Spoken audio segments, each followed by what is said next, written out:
ଶେଷ ସାକ୍ଷାତ।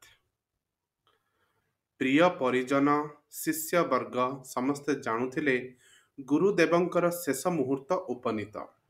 ଆଜୀବନ ତପସ୍ୱୀ ଯଥାସାଧ୍ୟ ଅନ୍ୟର କଲ୍ୟାଣ କରିଛନ୍ତି। ସଙ୍କଟ ବେଳେ, ସମସ୍ୟା ବେଳେ ଅନ୍ୟମାନଙ୍କୁ ସତ୍ ପରାମର୍ଶ ଦେଇଛନ୍ତି, ସାହସ ଦେଇଛନ୍ତି। ସଭିଏ ମ୍ରିୟମାଣ। ତାଙ୍କର ଜଣେ ଦୁଇ ଜଣ ମୁଖ୍ୟ ଶିଷ୍ୟ ତଥା ପରିଚାରକଙ୍କ ବ୍ୟତୀତ ଅନ୍ୟ କେହି ତାଙ୍କ କୋଠରୀକୁ ଯାଉନଥିଲେ। କିନ୍ତୁ ଶ୍ରଦ୍ଧା ତଥା ଉତ୍କଣ୍ଠାବର ମନ ନେଇ ବହୁ ବିଶିଷ୍ଟ ବ୍ୟକ୍ତି ପାଖ କୋଠରୀରେ ଅପେକ୍ଷା କରିଥିଲେ। ସେମାନଙ୍କ ଭିତରେ ଥିଲେ ମନ୍ତ୍ରୀ, ଅମାତ୍ୟ, ଅଧ୍ୟାପକ, ସାଧୁ, ପଣ୍ଡିତ ଇତ୍ୟାଦି। ଯିଏ ଆସି ପହଞ୍ଚୁଥାନ୍ତି ତାଙ୍କ ନାମ ତପସ୍ୱୀଙ୍କୁ କୁହାଯାଉଥାଏ। ସେ ଯଦି ଆଗ୍ରହ ପ୍ରକାଶ କରନ୍ତେ ତେବେ ଆଗନ୍ତୁକଙ୍କୁ ତାଙ୍କ କୋଠରୀ ଭିତରକୁ ନିଆଯାଆନ୍ତା। କିନ୍ତୁ ତପସ୍ୱୀ କିଛି କହୁନଥିଲେ। ଅତଏବ ତାଙ୍କ ପ୍ରଶାନ୍ତିରେ ବ୍ୟାଘାତ ସୃଷ୍ଟି କରିବାକୁ କେହି ମନ କରୁନଥିଲେ। ଆସି ପହଞ୍ଚିଲେ ସେ ମୁଲକର ସବୁଠୁ ଧନୀ ତଥା ନିର୍ମମ କୃପଣ ଭଦ୍ରଲୋକ। ମୁଁ ଆସିଛି ବୋଲି ଖବର ଦିଅ। ମୁଁ ତପସ୍ୱୀଙ୍କ ପ୍ରତିଷ୍ଠାନ ସକାଶେ କିଛି ମୋଟା ଅଙ୍କ ଦାନ ଦେବାକୁ ଚାହେଁ।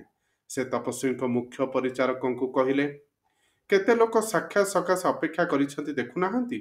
ନମ୍ର ଭାବରେ ଶିଷ୍ୟ କହିଲେ, ଆରେ ମୁଁ ଯାହା କହିଲି ତାହା ତମ ଗୁରୁଙ୍କୁ କୁହ ନା। ଧନିକ କ୍ଷୁବ୍ଧ କଣ୍ଠରେ ଦାବି ଜଣାଇଲେ। ଶିଷ୍ୟ ଯାଇ ତପସ୍ୱୀଙ୍କୁ ଜଣାଇଲେ। ଆଶ୍ଚର୍ଯ୍ୟର କଥା, ତପସ୍ୱୀ ସଙ୍ଗେ ସଙ୍ଗେ ଧନିକଙ୍କୁ ଡକାଇଲେ। ସମବେତ ବ୍ୟକ୍ତିବର୍ଗଙ୍କ ଆଡ଼େ ସଗର୍ବ ଦୃଷ୍ଟି ନିକ୍ଷେପ କରି ହେ ହେ ହସି ଧନିକ ତପସ୍ୱୀଙ୍କ କୋଠରୀରେ ପ୍ରବେଶ କଲେ। ତପସ୍ୱୀ ଖାଲି କହିଲେ, ବାବୁ, ଏ ପ୍ରତିଷ୍ଠାନର ଆପାତତଃ ଆର୍ଥିକ ସହାୟତା ଦରକାର ନାହିଁ। ଧନ୍ୟବାଦ, ଏଥର ଯାଅ ବାବୁ। ଧନିକ ଗମ୍ଭୀର ଭାବରେ ଚାଲିଗଲେ। ଗୁରୁଦେବ, ଏତେ ବିଶିଷ୍ଟ ଭଦ୍ର ବ୍ୟକ୍ତିମାନେ ବାହାରେ ବସିଛନ୍ତି। ଆପଣ ସେମାନଙ୍କ ଭିତରୁ କାହାକୁ ହେଲେ ଭିତରକୁ ନ ଡାକିବା ସ୍ଥଳେ ଏ ଧନିକଟିକୁ କାହିଁକି ଆସିବାକୁ ଅନୁମତି ଦେଲେ? ପ୍ରଶ୍ନ କଲେ ଶିଷ୍ୟ।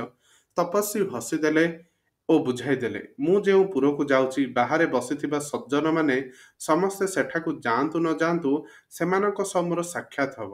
ସେମାନେ ଆଖପାଖ ବିଭିନ୍ନ ପୁରକୁ ଯିବେ। କିନ୍ତୁ ଏ ଧନିକଙ୍କ ସହ କେବେ କଦାପି ମୋର ଆଉ ସାକ୍ଷାତ ହେବ ନାହିଁ। ସେ ଯେଉଁ ପୁରକୁ ଯିବେ, ମୋର ସେଠାକୁ ଯିବା ନିଷେଧ। ତେଣୁ ସେ କଷ୍ଟ ସ୍ୱୀକାର କରି ଆସିଥିବା ଦୃଷ୍ଟିରୁ ଶେଷ ଥର ପାଇଁ ଥରେ ସାକ୍ଷାତ ଦେଲି।